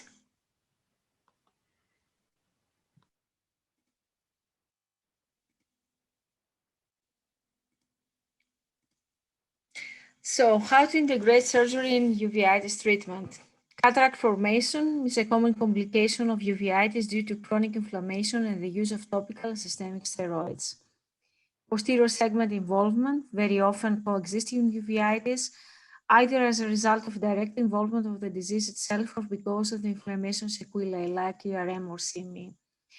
And it's a fact that cataract surgery in eyes with chronic uveitis entails the risk of inflammatory process worsening. So how to integrate surgery in uveitis treatment? Rule number 1, you have to remember that surgical uveitis cases are not alike.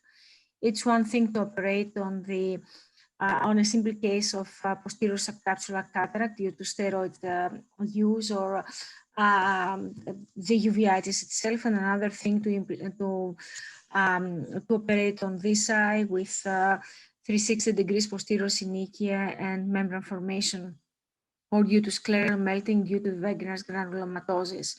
Of course, there are special cases like diffuse uveitis syndrome with heterochromia, fine stellate keratic precipitates, absence of posterior synechia, severe vitritis, and absence of CME. That it's because of rubella virus. In these cases, cataract formation is very common. And you have to remember that anti-inflammatory treatment is often unnecessary, but such patient often will need treatment for increased pressure, cataract, and vitritis. Another special case is the case of herpes virus. There's clinical evidence that the pre-op use of oral cyclovir is indicated in eyes with a history of herpes that will undergo ophthalmic surgery. Also, the same goes for the stromal herpetic keratitis, as oral antivirals are indicated in patients with frequent relapses. What do we use? Acyclovir 800 milligrams per day, or valacyclovir Valtrex 500 milligrams or 1 grams daily. Rule number 2, we have to remember that the visual acuity decrease is not always because of the cataract, or cataract is certainly not going to improve the visual acuity in all cases.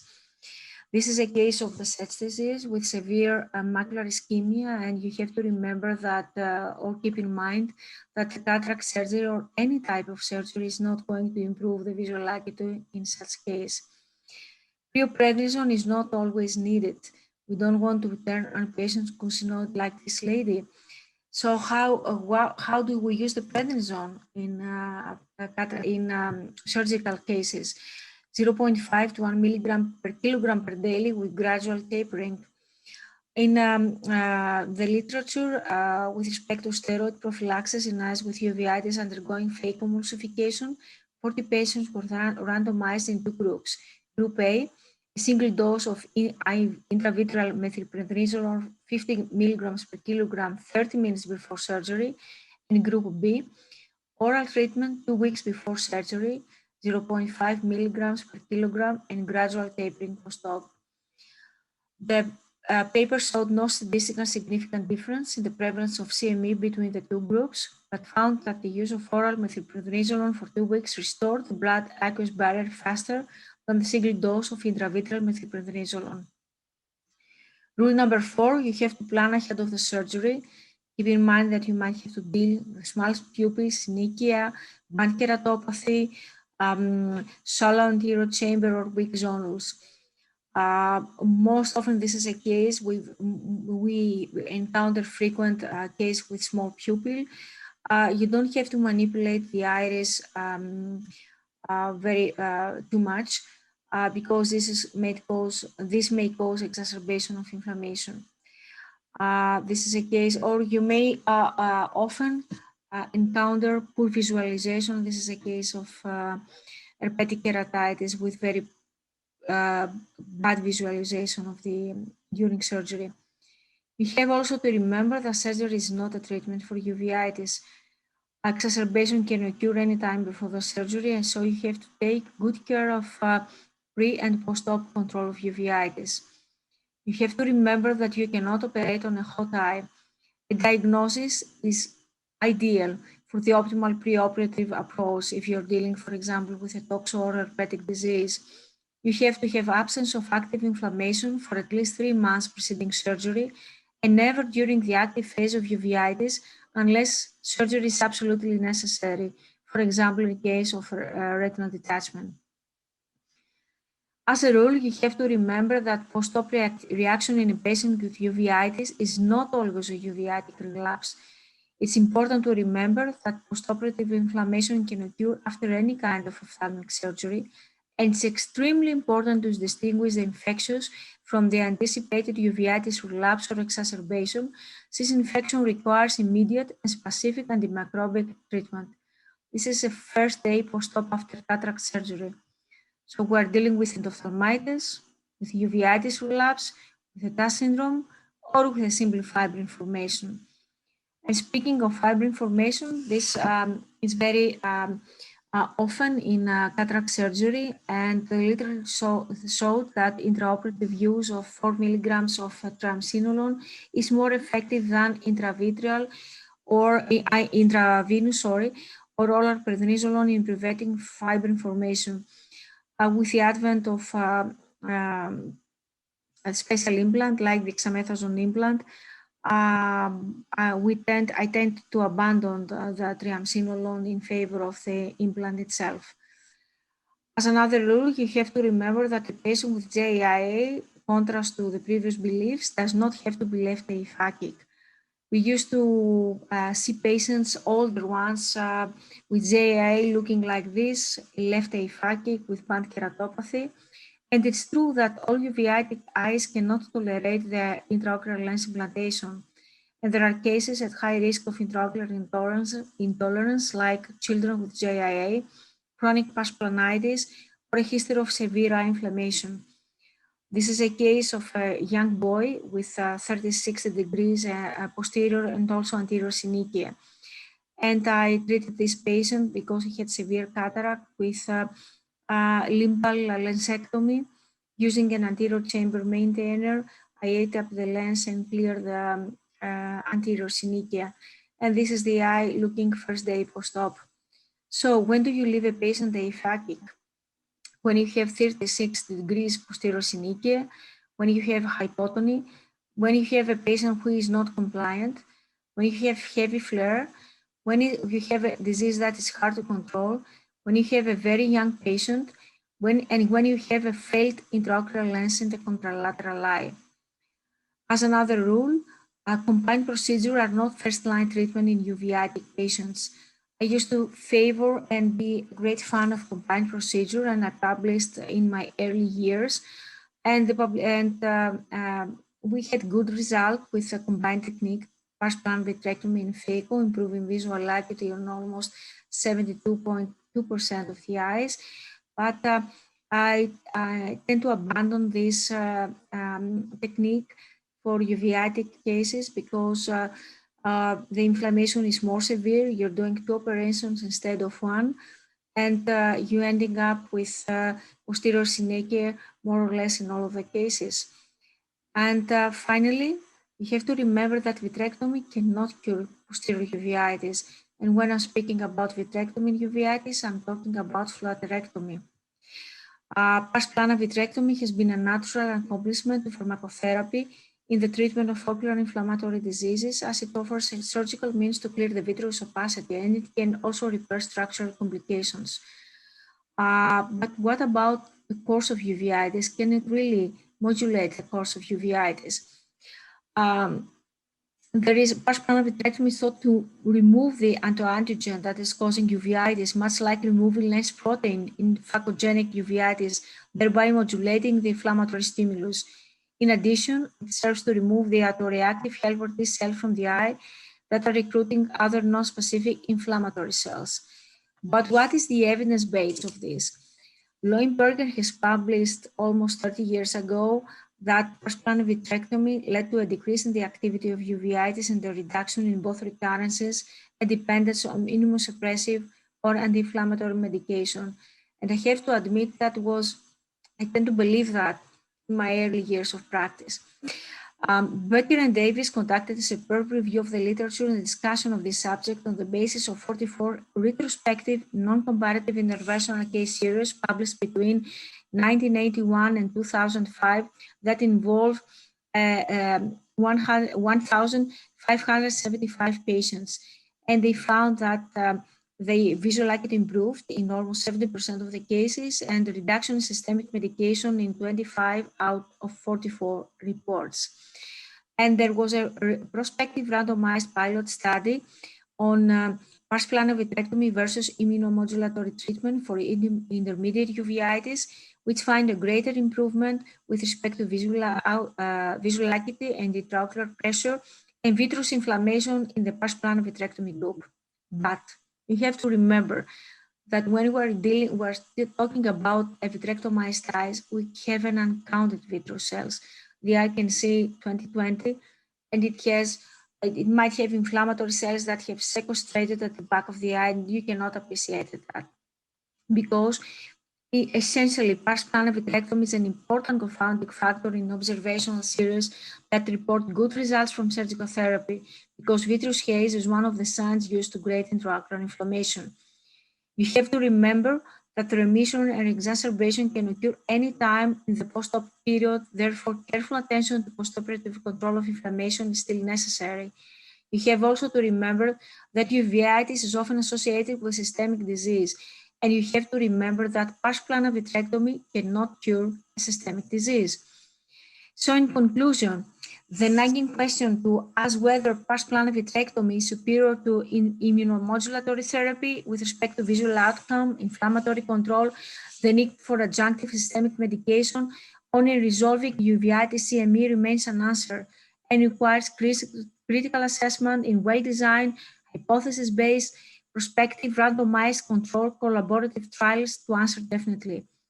Specifically, well-designed uveitic population and controls, careful documentation in concurrent medical therapy, standardized and precise reporting of vision, CME, intraocular inflammation with surrogate markers of inflammation like the wide field FA, leakage in vitrectomized eyes, measurements ideally of intraocular cytokine level. All electroretinographic abnormalities will be essential in this regard and in moving forward. Only then we can definitely recommend PPV as a therapeutic media. So in conclusion, do not rush, make sure that the visual acuity is decreased secondary to surgical problem, and do not forget the masquerade syndromes. Thank you. Thanks a lot. Well, unfortunately, we are pretty short in time now, so let me very quickly go to my presentation, which is about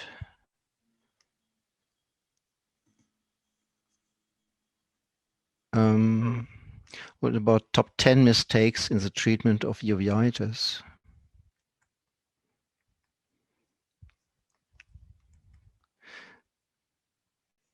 Let me check this one here.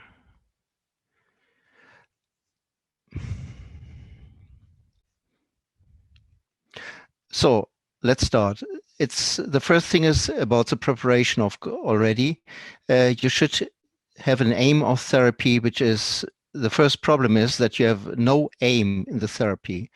Aim should be the reduction of AC cells or flares, vitreous cells, at least the amount of vasculitis is most the problem of intermediate uveitis, and you need the reduction of the CME, reduction of a recurrence rate or prophylaxis in progress stage. So like in this intermediate uveitis or in this macular edema. Second problem is you don't follow the step ladder of treatment. We talked a little bit about step ladders. We do not have too many step ladders in all types of uveitis, but at least here, some of them, HLA-B27 associated acute anterior uveitis since 1 day, you already start with systemic corticosteroids. No, please, heavy topical steroids are enough. HSV-induced anterior uveitis, we need steroids, but topical are sufficient. You have not to start systemic steroids immediately. And in intermediate uveitis or CME, vitrectomy without previous steroids, I think that's also not a good treatment, like this case here in B27 acute anterior uveitis. Next fault, therapy is not indicated. Well, it could be a misdiagnosis, as mentioned by some of the speakers. For example, if you have a masquerade syndrome or Fuchs, I see a lot of Fuchs patients having classical side effects of high-dose steroid treatment.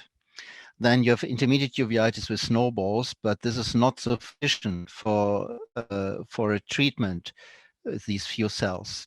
Then steroids for prophylaxis in B27 associated AAU. This is actually also nothing which we can support. And then you have a situation of inactive posterior uveitis, sarcoid multifocal choroiditis. There may be the situation that you want to do a prophylactic treatment, that's okay, but be aware that this is inactive posterior uveitis or inactive birdshot, as in this case. Then the information of the patient. Often it is missing, simply missing. Patients didn't hear anything from you. It could be wrong, which is a real problem. It could be so complete that people try to run away from everything. Yeah, they are completely disastered. It may be too complicated. This is also not very helpful. Then we go to the corticosteroids. Could be that the dosage is too low. So in acute anterior uveitis or HSV-associated anterior uveitis, topical dose could be too low, or the reduction comes too fast. Then prednisolone, for example, 0.5 milligram per kilogram body weight at the beginning is not a good dosage. If you are outside of Japan, they respond very nicely to steroids, even 0.5. But in our world, and I think Sophia discussed that and introduced you to this 1 milligram per kilogram body weight is a nice dose in adults. So tapering, reduction every third day is definitely not correct and not a sign if people show up new flares, new recurrences, that steroids are ineffective. This is not true.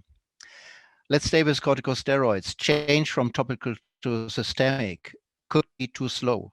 So, for example, if someone tells you, well, there's no systemic disorder found, therefore no systemic therapy necessary, that's wrong, definitely. You do not need systemic disorders, definitely, to have a systemic disease, the systemic findings for this one. B27 associated AU with 3+ cells. To start that after 1 week, this is definitely too late if you have such a lot of cells. And if you start there with your steroids, it may take even 2 or 3 weeks to get a good effect, even with high dose of steroids in such situations. Similar with intermediate and posterior uveitis, this is not the world of topical treatment. Intravitreal corticosteroids, we've heard how effective they are, but sometimes they are given really thoughtless and automatically. Occasionally we see patients which have got injections for CME, 20, 30 injections, and they have been told there's nothing else available, which definitely is not true. It becomes really a disaster when people who inject the steroids do not control the IOP, intraocular pressure. And then sometimes it happens that there is a weakening in the aim of the treatment.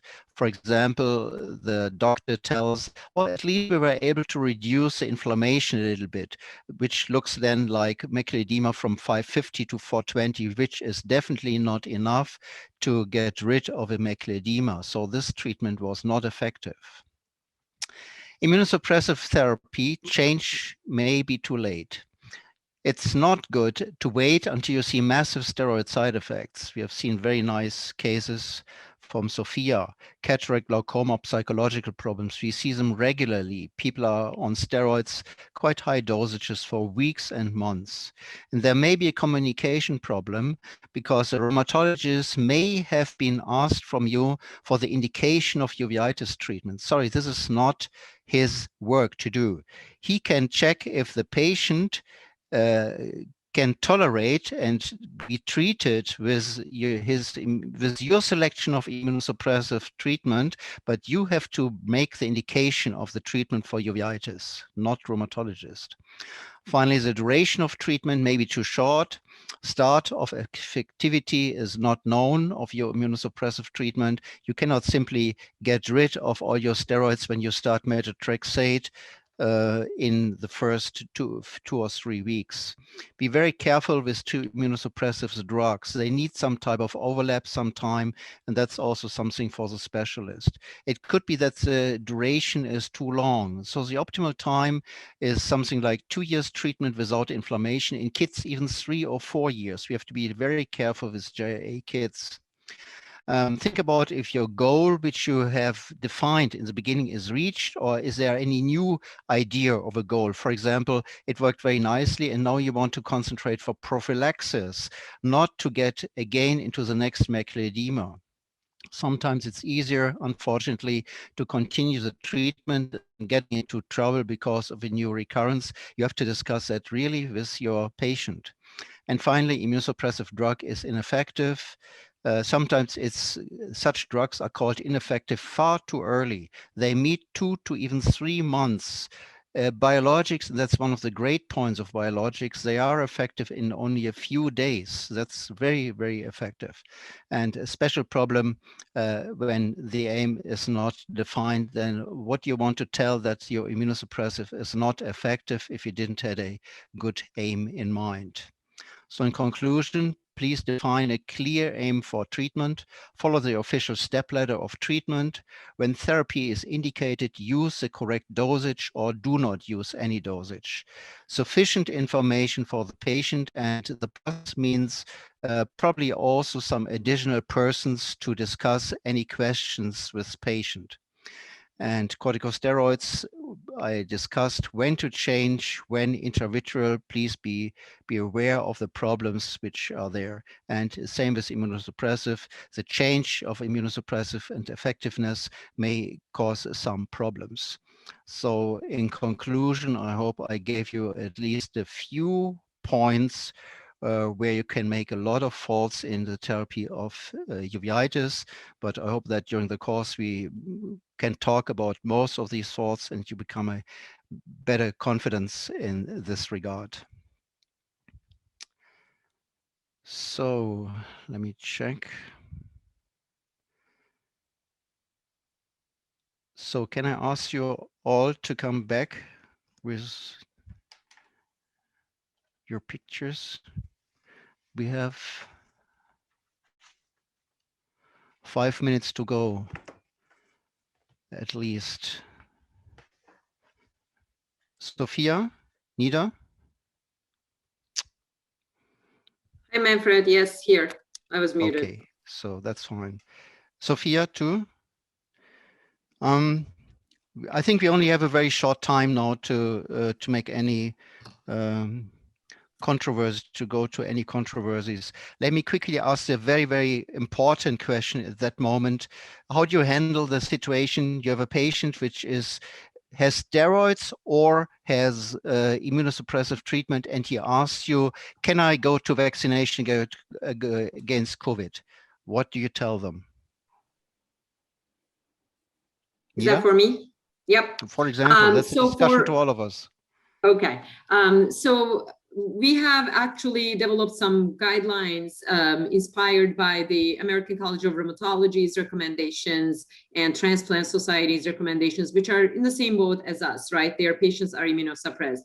We say that, please, yes, go ahead and get vaccinated. The efficacy may not be as good as it has been reported for the average population, but there is no harm because they are both, at least in the US, the ones that were available are just both mRNA vaccines. They are not live vaccines, and also including the viral vector vaccines. Similarly, they are not live vaccines. We would be worried if there was a live attenuated virus vaccine, we would then say no.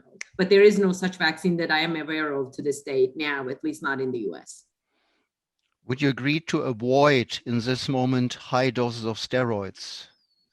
Yes, so what we try to do is groom the patient, so to speak, and ACR recommends holding the dose of methotrexate for that week of vaccination, and try to perhaps, if they are high dose steroids, protect themselves, get to a lower steroid dose, and then get the injection. I mean, we know that it may take a long time, especially if the patient has been on steroids, but try to get down to 7.5 or less. Again, this is more art than the science, right? We don't have clear evidence, but we are using our best medical judgment.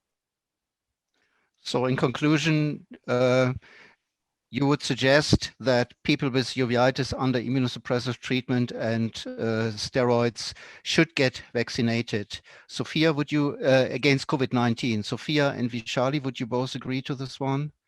I think that's a very important question in this moment. Yeah, they have to receive vaccine.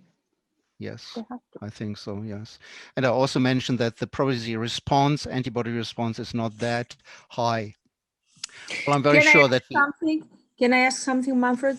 There are a lot of patients that are asking, for example, if they are on adalimumab, if they have to hold off the injection of adalimumab, The dose, yeah. if there is around the day that they are supposed to receive the COVID vaccine. So what are your thoughts on this?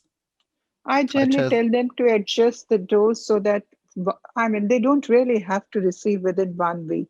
So the vaccine can be when they haven't received it for a week. Like it can be worked out.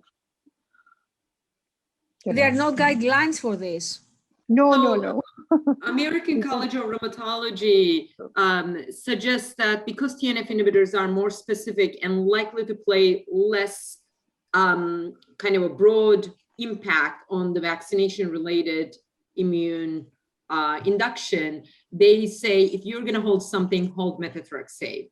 But I agree with you, Sophia, that if your patient is very well controlled and you feel like you can skip a dose of Humira that week, I think if I was the patient, I would. I think it has a there is big no effect. clear guidelines, yes. I'm not so sure it has a big effect, actually. You have quite a level, yes, and this is constant.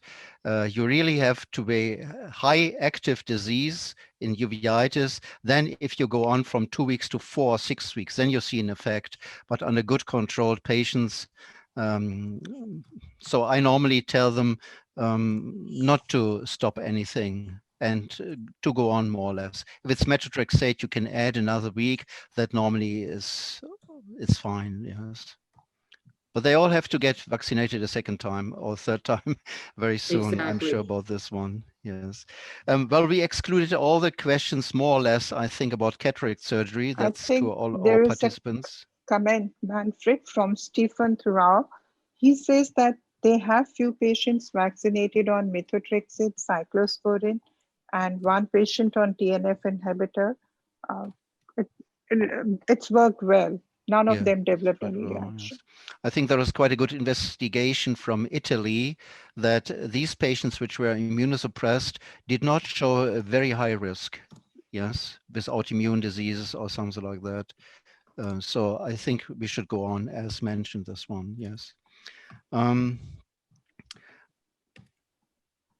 Any other, yeah, can we probably what time do we have? Can we quickly talk about tocilizumab? I think that's one of the things which is still open. We completely agree to the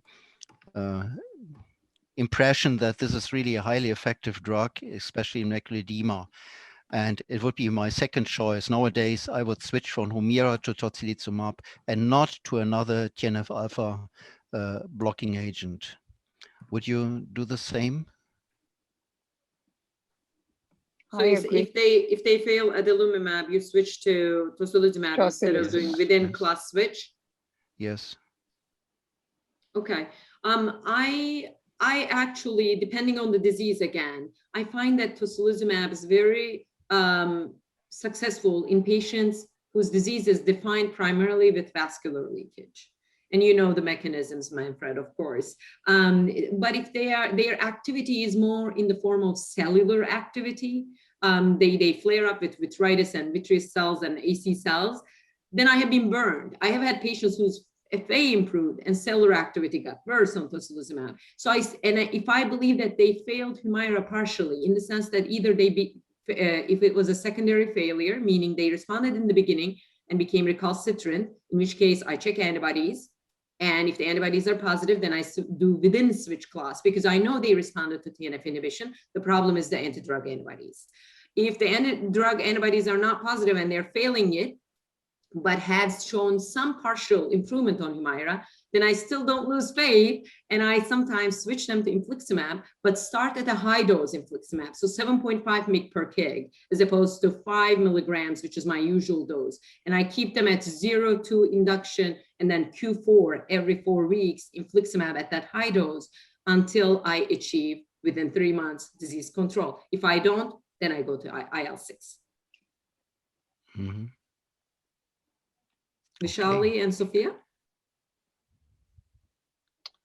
Any ideas about tocilizumab? Do you use this?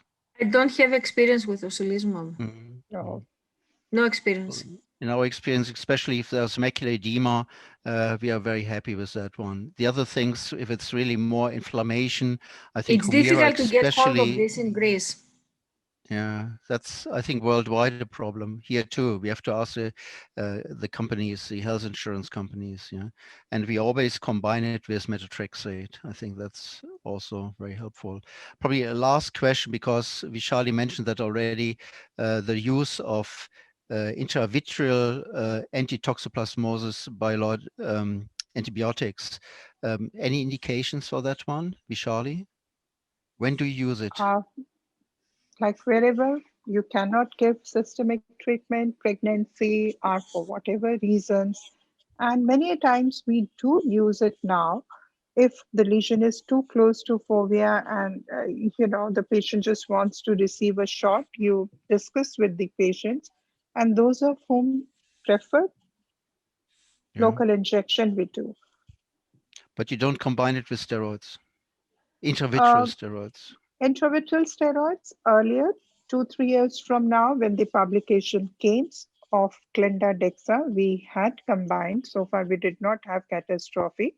But now, with the understanding that the half-life of Dexa might be much more than that of Clenda, so we are very careful in it. Mhm. Okay, well, we are really over time. Sorry, it's, I think, yeah, 4:05. Thanks very much for to all our web listeners. We try to focus very much on the treatment. It's a huge field, as you can see. It's simply because there's such a lot of treatment available and such good studies which are worth to present, and such a lot of different types of uveitis. So that ends up actually our basic course of uveitis. The next approximately 30 courses will then focus more on specific topics. Then you will hear probably some more of these talks much more in detail and tailored to some disorders. And I hope you also will follow these talks. Thanks very much. There are still a lot of question and answers. I think we will go on with that one and try to answer all the questions you have. Thanks a lot. See you hopefully let's see, June, anyway, first Saturday in June, then about the HLA-B27 story. It was nice to have you with us. Thank you so much, Manfred. No and problem. Vishali. So Great whoever reading. has time, probably you can go a little bit through the Thank questions here. Yep, that's what we're doing. you. Yeah, we are doing Thank it you, already. Manfred. Thank you, Visali. Thank you, Nida. Thank you, Sophia. Stay safe, Pleasure. everyone. Sophia, it was a All the wonderful meeting, best. guys. Thank you. Thank you for the great questions to the audience. Yeah, They we are heard still it. answering some of them. Yeah. Thank you. Bye. Bye. Bye, Nida.